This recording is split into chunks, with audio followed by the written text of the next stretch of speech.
Oi gente, eu sou a Tailane Costa, aqui no canal eu falo sobre livros e escrita e no vídeo de hoje eu vim continuar o projeto Lendo Dom Casmurro, com essa obra maravilhosa do Machado de Assis. Se você está chegando aqui agora, eu recomendo que você vá na playlist que eu vou deixar aqui na descrição e aí você vai acompanhar a leitura do início. E toda quinta-feira eu solto vídeo novo desse projeto, tá bom? Então você sempre pode ficar esperando que vai ter vídeo às 8 horas da noite do projeto Lendo Dom Casmurro até chegarmos ao final dessa leitura. Hoje eu vou ler do capítulo 55 ao 60. Capítulo 55, um soneto. Dita a palavra, apertou-me as mãos com as forças todas de um vasto agradecimento. Despediu-se e saiu. Fiquei só com o panegírico, e o que as folhas dele me lembraram foi tal que merece um capítulo ou mais. Antes, porém, e porque também eu tive o meu panegírico, contarei a história de um soneto que eu nunca fiz. Era no tempo do seminário, e o primeiro verso é o que ides ler. Ó flor do céu, ó flor cândida e pura, como e por que me saiu este verso da cabeça? Não sei, saiu assim, estando eu na cama como uma exclamação solta, e ao notar que tinha a medida do verso, pensei em compor com ele alguma coisa, um soneto. A insônia, musa de olhos arregalados, não me deixou dormir uma longa hora ou duas. As cócegas pediam-me unhas, e eu coçava-me com alma. Não escolhi logo o soneto. A princípio cuidei de outra forma, e tanto de rima como de verso solto, mas afinal ative-me ao soneto. Era um poema breve e prestadio. Quanto à ideia, o primeiro verso não era ainda uma ideia, era uma exclamação. A ideia viria depois. Assim na cama, envolvido no lençol, tratei de poetar. Tinha o alvoroço da mãe que sente o filho, e o primeiro filho. Ia ser poeta, ia competir com aquele monge da Bahia, pouco antes revelado, e então na moda. Eu, seminarista, diria em verso as minhas tristezas, como ele dissera as suas no claustro. Decorei bem o verso e repetia-o em voz baixa, aos lençóis. Francamente, achava-o bonito, e ainda agora não me parece mal. Ó flor do céu, ó flor cândida e pura. Quem era a flor? Capitu, naturalmente. Mas podia ser a virtude, a poesia, a religião, qualquer outro conceito a que coubesse a metáfora da flor. E flor do céu. Aguardei o resto, recitando sempre um verso. E deitado ora sobre o lado direito, ora sobre o esquerdo, afinal deixei-me estar de costas, com os olhos no teto. Mas nem assim vinha mais nada. Então adverti que os sonetos mais gabados eram os que concluíam com chave de ouro. Isto é, um desses versos capitais no sentido e na forma. Pensei em forjar uma de tais chaves, considerando que o verso final, saindo cronologicamente dos 13 anteriores, com dificuldade traria a perfeição louvada. Imaginei que tais chaves eram fundidas antes da fechadura. Assim foi que me determinei a compor o último verso do soneto. Depois de muito suar, saiu este. Perde-se a vida, ganha-se a batalha. Sem vaidade e falando como se fosse de outro, era um verso magnífico, sonoro, não há dúvida, e tinha um pensamento. A vitória ganha à custa da própria vida. Pensamento alevantado e nobre. Que não fosse novidade é possível, mas também não era vulgar. E ainda agora não explico porque via misteriosa entrou numa cabeça de tão poucos anos. Naquela ocasião, achei-o sublime. Recitei uma e muitas vezes a chave de ouro, depois de repetir os 2 versos seguidamente, e dispus-me a ligá-los pelos 12 centrais. A ideia agora, à vista do último verso, pareceu-me melhor não ser Capitu. Seria a justiça. Era mais próprio dizer que, na pugna pela justiça, perder-se-ia acaso a vida, mas a batalha ficava ganha. Também me ocorreu aceitar a batalha, no sentido natural, e fazer dela a luta pela pátria, por exemplo. Nesse caso, a flor do céu seria a liberdade. Esta acepção, porém, sendo o poeta um seminarista, podia não caber tanto como a primeira, e gastei alguns minutos em escolher uma ou outra. Achei melhor a justiça, mas afinal aceitei definitivamente uma ideia nova, a caridade, e recitei os 2 versos, cada um a seu modo, um languidamente, ó flor do céu, ó flor cândida e pura, e o outro com grande brio, perde-se a vida, ganha-se a batalha.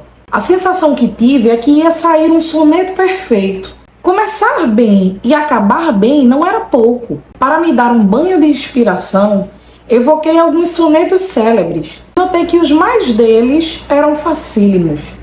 Os versos saíam uns dos outros, com a ideia em si, tão naturalmente que se não acabava de crer se ela é que os fizera, se eles é que a suscitavam.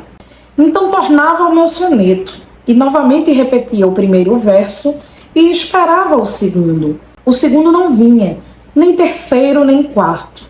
Não vinha nenhum. Tive alguns ímpetos de raiva, e mais de uma vez pensei em sair da cama e ver tinta e papel. Pode ser que escrevendo os versos acudissem, mas... Cansado de esperar, lembrou-me alterar o sentido do último verso, com a simples transposição de 2 palavras, assim: ganha-se a vida, perde-se a batalha. O sentido vinha a ser justamente o contrário, mas talvez isso mesmo trouxesse a inspiração. Neste caso, era uma ironia. Não exercendo a caridade, pode-se ganhar a vida, mas perde-se a batalha do céu. Criei forças novas e esperei. Não tinha janela. Se tivesse, é possível que fosse pedir uma ideia à noite. E quem sabe se os vagalumes luzindo cá embaixo não seriam para mim como rimas das estrelas. E esta viva metáfora não me daria os versos esquivos, com os seus consoantes e sentidos próprios. Trabalhei em vão, busquei, catei, esperei, não vieram os versos. Pelo tempo adiante, escrevi algumas páginas em prosa, e agora estou compondo esta narração, não achando maior dificuldade que escrever, bem ou mal. Pois, senhores, nada me consola daquele soneto que não fiz. Mas como eu creio que os sonetos existem feitos, como as odes e os dramas, e as demais obras de arte, por uma razão de ordem metafísica, dou esses 2 versos ao primeiro desocupado que os quiser. Ao domingo, ou se estiver chovendo ou na roça, em qualquer ocasião de lazer, pode tentar ver se o soneto sai. Tudo é dar-lhe uma ideia e encher o centro que falta. Capítulo 56. Um seminarista. Tudo me ia repetindo o diabo do opúsculo, com as suas letras velhas e citações latinas. Vi sair daquelas folhas muitos perfis de seminaristas. Os irmãos Albuquerques, por exemplo, um dos quais é cônego na Bahia, enquanto outro seguiu medicina e dizem haver descoberto um específico contra a febre amarela. Viu Bastos, um magricela, que está de vigário em Meia Ponte, se não morreu já. Luiz Borges, apesar de padre, fez-se político e acabou senador do Império. Quantas outras caras me fitavam das páginas frias do panegírico? Não eram frias. Traziam o calor da juventude nascente, o calor do passado, o meu próprio calor. Queria lê-las outra vez e lograva algum texto tão recente como no primeiro dia, ainda que mais breve. Era um encanto ir por ele, às vezes inconscientemente. Dobrava a folha como se estivesse lendo de verdade. Creio que era quando os olhos me caíam na palavra do fim da página e a mão, acostumada a ajudá-los, fazia o seu ofício. Eis aqui outro seminarista. Chamava-se Ezequiel de Souza Escobar. Era um rapaz esbelto, olhos claros, um pouco fugitivos, como as mãos, como os pés, como a fala, como tudo. Quem não estivesse acostumado com ele podia acaso sentir-se mal, não sabendo por onde lhe pegasse. Não fitava de rosto, não falava claro nem seguido, As mãos não apertavam as outras, nem se deixavam apertar delas, porque os dedos, sendo delgados e curtos, quando a gente cuidava tê-los entre os seus, já não tinha nada. O mesmo digo dos pés, que tão depressa estavam aqui como lá. Esta dificuldade em pousar foi o maior obstáculo que achou para tomar os costumes do seminário. O sorriso era instantâneo, mas também ria folgado e largo. Uma coisa não seria tão fugitiva como o resto. A reflexão. Íamos dar com ele, muitas vezes, olhos enfiados em si, cogitando. Respondia-nos sempre que meditava algum ponto espiritual, ou então que recordava a lição da véspera. Quando ele entrou na minha intimidade, pedia-me frequentemente explicações e repetições miúdas, e tinha memória para guardá-las todas, até as palavras. Talvez esta faculdade prejudicasse alguma outra. Era mais velho que eu 3 anos. Filho de um advogado de Curitiba, aparentado com um comerciante do Rio de Janeiro, que servia de correspondente ao pai. Este era homem de fortes sentimentos católicos. Escobar tinha uma irmã, que era um anjo, dizia ele. Não é só na beleza que é um anjo, mas também na bondade. Não imagina que boa criatura que ela é. Escreve-me muitas vezes. Hei de mostrar-lhe as cartas dela. De fato, eram simples e afetuosas, cheias de carícias e conselhos. Escobar contava-me histórias dela, interessantes, todas as quais vinham dar na bondade e no espírito daquela criatura. Tais eram que me fariam capaz de acabar casando com ela se não fosse Capitu. Morreu pouco depois. Eu, seduzido pelas palavras dele, estive quase a contar-lhe logo a minha história. A princípio, fui tímido, mas ele fez-se entrado na minha confiança. Aqueles modos fugitivos cessavam quando ele queria, e o meio e o tempo os fizeram mais pousados. Escobar veio abrindo a alma toda, desde a porta da rua até o fundo do quintal. A alma da gente, como sabes, é uma casa assim disposta, não raro com janelas para todos os lados, muita luz e ar puro. Também as há fechadas e escuras, sem janelas ou com poucas e gradeadas, à semelhança de conventos e prisões. Outro sim, capelas e bazares, simples alpendres ou passos suntuosos. Não sei o que era minha. Eu não era ainda Casmurro, nem Dom Casmurro. O receio é que me tolhia a franqueza. Mas, como as portas não tinham chaves nem fechaduras, bastava empurrá-las. E Escobar empurrou-as e entrou. Cá o achei dentro. Cá ficou. Até que... Capítulo 57. De preparação. Ah, mas não eram só os seminaristas que me iam saindo daquelas folhas velhas do panegírico. Elas me trouxeram também sensações passadas, tais e tantas que eu não poderia dizê-las todas, sem tirar espaço ao resto. Uma dessas, e das primeiras, quisera contá-la aqui em latim. Não é que a matéria não ache termos honestos em nossa língua, que é casta para os castos. Como pode ser torpe para os torpes? Sim, leitora castíssima. Como diria o meu finado José Dias, podeis ler o capítulo até o fim, sem susto nem vexame. Já agora meto a história em outro capítulo. Por mais composto que este me saia, há sempre no assunto alguma coisa menos austera, que pede umas linhas de repouso e preparação. Sirva este de preparação. Isto é muito, leitor meu amigo. O coração, quando examina a possibilidade do que há de vir, as proporções dos acontecimentos e a cópia deles, fica robusto e disposto, e o mal é menor mal. Também, se não fica então, não fica nunca. E aqui verás tal ou qual esperteza minha, porquanto, ao ler o que vais ler, é provável que o aches menos cru do que esperavas. Capítulo 58. O tratado. Foi o caso que, uma segunda-feira, voltando eu para o seminário, vi cair na rua uma senhora. O meu primeiro gesto, em tal caso, Devia ser de pena ou de riso. Não foi uma nem outra coisa. Porquanto, e é isto que eu quisera dizer em latim, porquanto a senhora tinha as meias muito lavadas, e não as sujou, levava ligas de seda, e não as perdeu.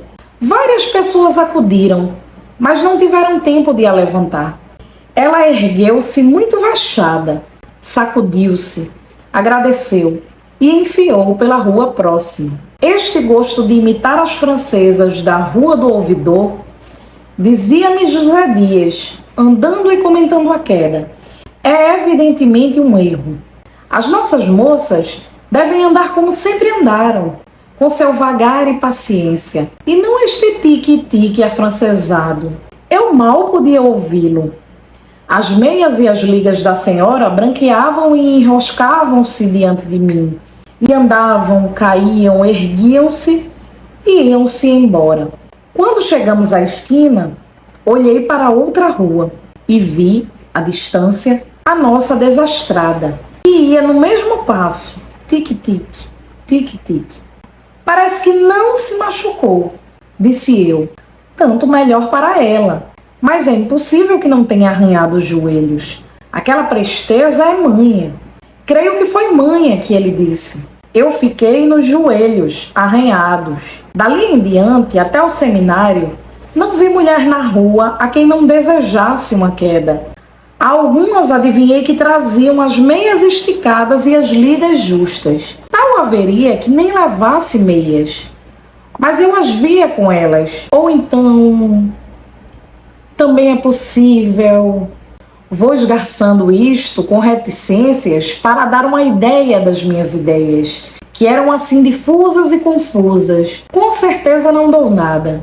A cabeça ia-me quente e o andar não era seguro. No seminário, a primeira hora foi insuportável. As batinas traziam ar de saias e lembravam-me a queda da senhora. Já não era uma só que eu via cair. Todas as que eu encontrara na rua mostravam-me agora de relance as ligas azuis. Eram azuis. De noite, sonhei com elas. Uma multidão de abomináveis criaturas veio andar à roda de mim. Tique-tique. Eram belas, umas finas, outras grossas, todas ágeis como o diabo. Acordei, busquei afugentá-las com esconjuros e outros métodos. Mas tão depressa dormi como tornaram, e com as mãos presas em volta de mim, faziam um vasto círculo de saias, ou, trepadas no ar, choviam pés e pernas sobre a minha cabeça. Assim fui até madrugada. Não dormi mais. Rezei Padre Nossos, Ave Marias e Credos. E sendo este livro a verdade pura, é força confessar que tive de interromper mais de uma vez as minhas orações para acompanhar no escuro uma figura ao longe. Tique-tique, tique-tique. Pegava depressa na oração, sempre no meio para consertá-la, bem como se não tivesse havido interrupção. Mas certamente não unia a frase nova à antiga. Vindo o mal pela manhã seguinte, tentei vencê-lo, mas por um modo que o não perdesse de todo. Sábios da Escritura, adivinhai o que podia ser.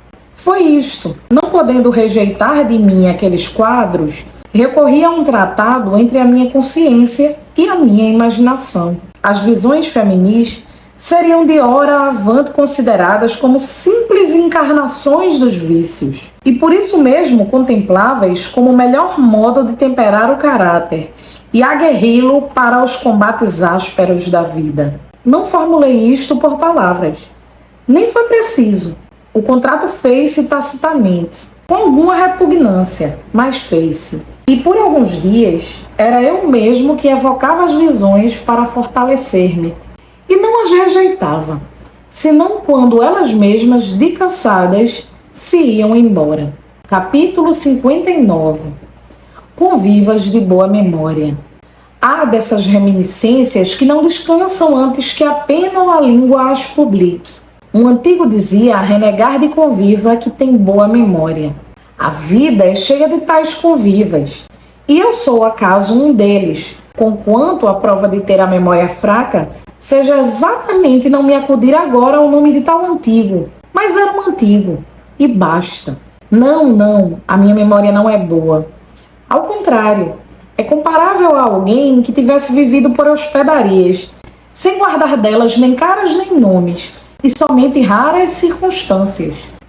Há quem passe a vida na mesma casa de família, com seus eternos móveis e costumes, pessoas e afeições, é que se lhe grava tudo pela continuidade e repetição. Como eu invejo os que não esqueceram a cor das primeiras calças que vestiram. Eu não atino com a das que enfiei ontem. Juro só que não eram amarelas, porque execro essa cor. Mas isso mesmo pode ser ouvido e confusão. E antes que seja ouvido que confusão, explico-me. Nada se emenda bem nos livros confusos, mas tudo se pode meter nos livros omissos. Eu, quando leio algum desta outra casta, não me aflijo nunca. O que faço, em chegando ao fim, é cerrar os olhos e evocar todas as coisas que não achei nele. Quantas ideias finas me acodem então, que de reflexões profundas.